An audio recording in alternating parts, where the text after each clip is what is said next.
আমাদের সমাজের কিছু কিছু নিয়ম যেটা কিনা মানা একেবারেই অসম্ভব। কারণটা হয়তো তোমরা শুনলে অনেকে আমার সাথে একমত নাও হতে পারো, তবুও আজ আমি বলবো ভাই, না যদি মেয়েরা 6টার পরে বাড়ির বাইরে সেফ না থাকে, তাহলে ভাই 6টার পরে ছেলেদের জীবনে লকডাউনটা কেন লাগছে না? 6টার পরে ছেলেদেরকে বাড়ির বাইরে কেন বেরোতে দেওয়া হচ্ছে? কেন? না মানে ছেলেদেরও তো একটু ফিল করা উচিত যে তাদের জন্য কতগুলো জীবন নষ্ট হয়ে যাচ্ছে। আজীবন মেয়েরাই বলিদান কেন দেবে? কেন? সমস্যাটা হচ্ছে কিছু কিছু ছেলে প্রজাতিদের নিয়ে, আর সাফার করছে সম্পূর্ণ মেয়ে প্রজাতি। এই লজিকগুলো কোন গ্রহ থেকে আসছে ভাই? সমাজে মেয়েদের প্রতি কনসার্ন নিয়ে বেশ ভালোই ধাপাবাজি চলে। ঘুরে ফিরে সম্পূর্ণ দোষ মেয়েদের না কেন?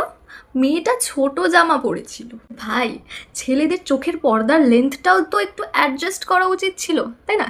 যারা এইসব মতবাদ দিচ্ছ তারা শুনে রাখো, এই মেয়ে প্রজাতির মধ্যে তোমারও মা বোন বাস করে, তারা তো আর মঙ্গল গ্রহে থাকে না।